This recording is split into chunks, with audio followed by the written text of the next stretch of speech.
In my long spiritual search, nothing has made more sense to me than the Urantia book. And I looked all over, all different philosophies, isms, religions.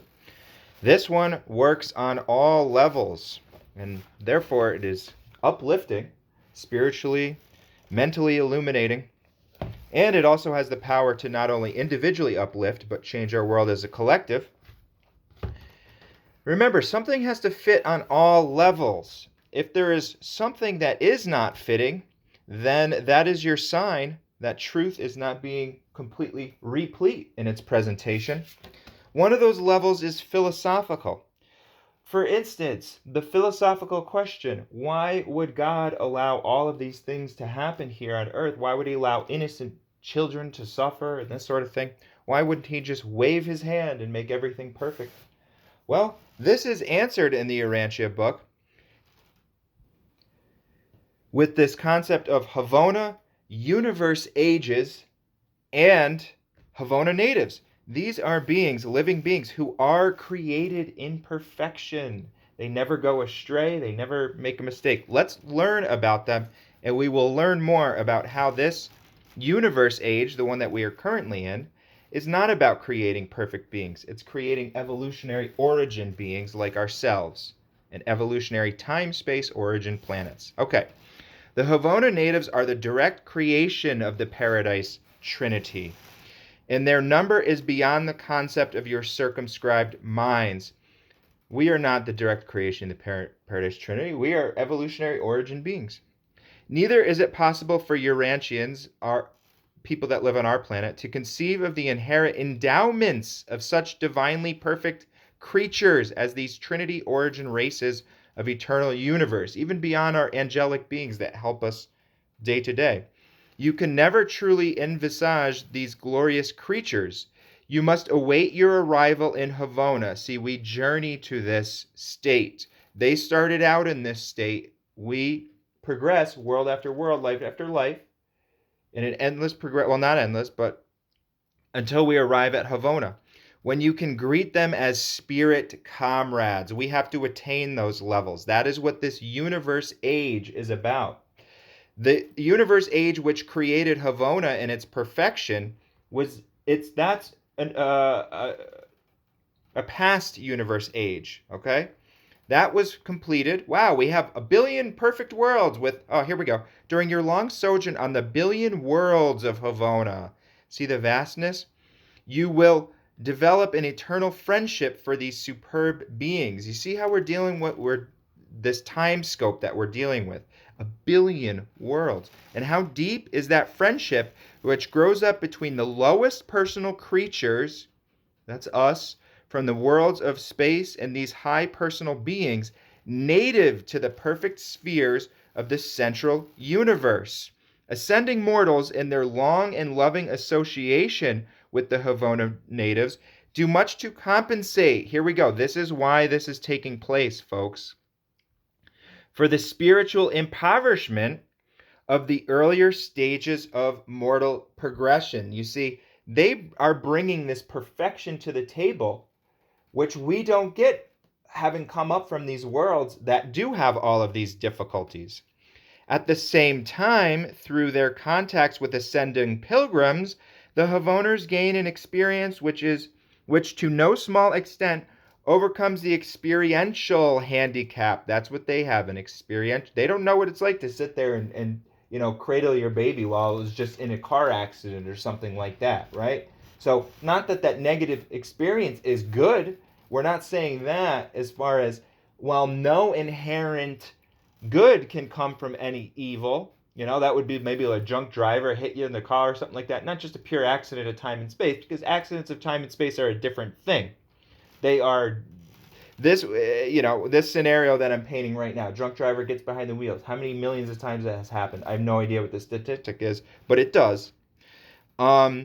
And you're cradling that baby. There's no inherent good that's going to come from it. So it's not like this is advocating that everybody get drunk and get behind the wheel. But here's the kicker. All things can be made to work towards good.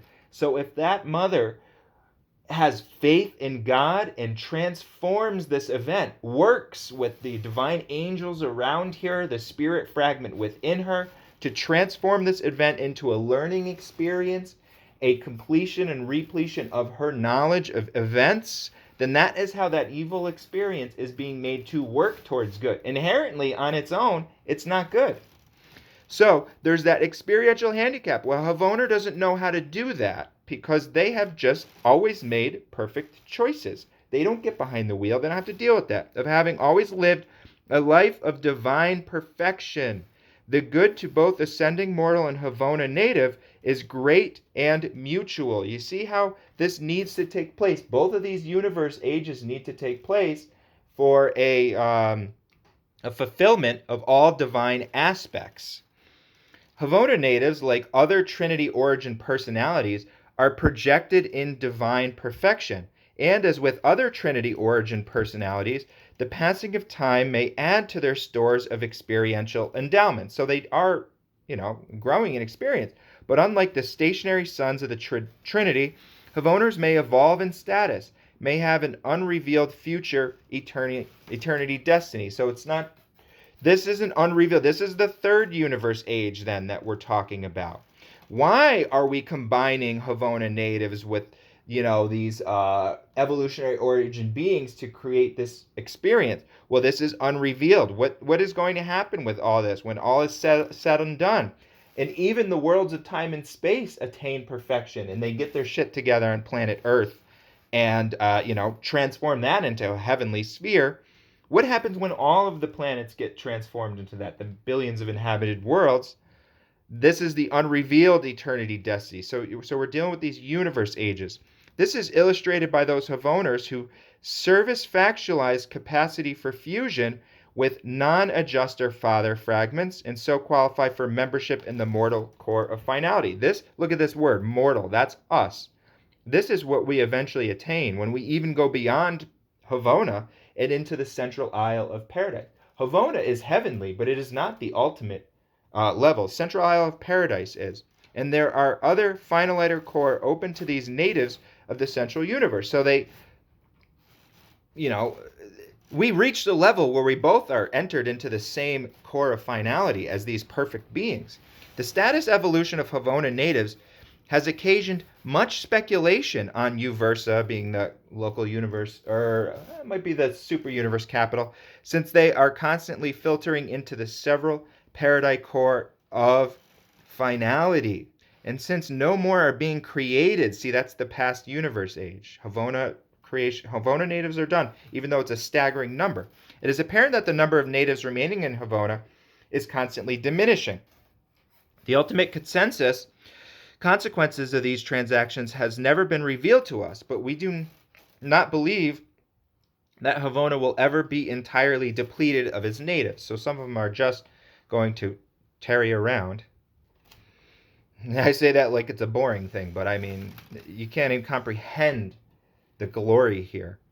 We have entertained the theory that Havoners will possibly cease entering the finaliter core sometime during the ages of the successive creations of the outer space levels. That's that unrevealed future universe age. What's happening beyond creation right now in these outer space levels? They posit theories here in the book, but they say that it's never been revealed to them. God has never said what this is all about. Why are we bringing these mortals up to the level of Havona and so forth? What is this unrevealed destiny? But because God decreed that it should happen, they instantly just go about doing. That's their faith walk. Why are all these angels spending all these time, teaching your neighbor down the street who doesn't want to do anything except eat chicken wings and drink beer? And that's fine. That's the level that he's at. Why are all these angels working to try to bring this guy up to the level of fucking divine? Excuse my language, but it's because God decreed it, and so they're saying that's their faith walk. Be you perfect as we are perfect. We have also entertained the thought that in these subsequent universe ages, the central universe may be peopled by a mixed group of resident beings, a citizenship consisting only in part of the original Havona natives. We do not know what order or type of creature may be thus destined to residential status in the future Havona. But this, see, they're positing theories here, or hypotheses, I guess you would call them. Who knows? The Urantia is a different, who are at present permanent citizens of the local universe constellation, okay? So that's a being that's local universe. Future types of mortals who may be born on the inhabited spheres of the super universes in the flowering of the ages of light and life. So that's after this sort of completion of these worlds, which are still going through war and they're not close to light and life. The incoming spiritual aristocracy of the successive outer universes. We know that the Havona of the previous universe age was somewhat different from the Havona of the present age. We deem it no more than reasonable to assume that we are now witnessing these slow changes in the central universe that are anticipatory of the ages to come. One thing is certain. The universe is non-static. Only God is changeless. So you can see how they're aware of this sort of transitional phases in the universe, and they're just going along with it. Like I said, these high beings that wrote this, who is this? A divine counselor of Uversa. So high order of being that is saying that it's aware, but it knows that change is the constant here. God is changeless, though. There's no attitude change that needs to happen with God. And that, again, philosophically, the Bible doesn't fit on that. That God needs to see his son dying on a cross in order to have a change of attitude towards the mortals. No. This planet is just, one of trillions. That attitude has already been established from planets that God has already witnessed. But back then they didn't know that there was other planets out there, right? And so they had just a much more narrow scope. So we're not pointing flaws out. We're just trying to say, let's grow beyond our biblical understanding. And same thing, we want to grow beyond our Buddhist understanding, and where philosophies don't fit on that level either, like incarnation, redoing this planet over and over again with this huge, vast universe. There's no need. But again, Buddha didn't have telescopes and things like that. They weren't aware of how vast the universe was. So they had to come up with systems back then that just, where Earth was, again, the only inhabited world that they knew. So you would repeat, redo, repeat, rehash. So philosophically, why would we redo in a divine breaking of the shackles is an ascension plan, not a redoing plan. You see how those two philosophies differ? And one is more positive and uplifting to ascend in each step. But it doesn't completely discount Buddhism, because it's saying that, you're going to have your next life, but you're going to remember it and that sort of thing. So it's not saying, it's just one and done. You see where we synthesize. All right, let's look at Paradise Citizens here. Now remember, paradise is beyond Havona, as in, this is the dwelling place of God. This is the ultimate, ultimate. There are residents on paradise, numerous groups of superb beings, the paradise citizens. They are not directly concerned with the scheme of perfecting and ascending will creatures, and are not therefore fully revealed to Urantia mortals. So it's not all just about us here. There's other things taking place in this universe age that isn't just the scheme of perfecting ascending will creatures. That's what this universe age is largely about. There are more than 3,000 orders, types of these supernal intelligences, the last group having been personalized simultaneous with the mandate of the Trinity, which promulgated the creative plan of the 7 super universes of time and space.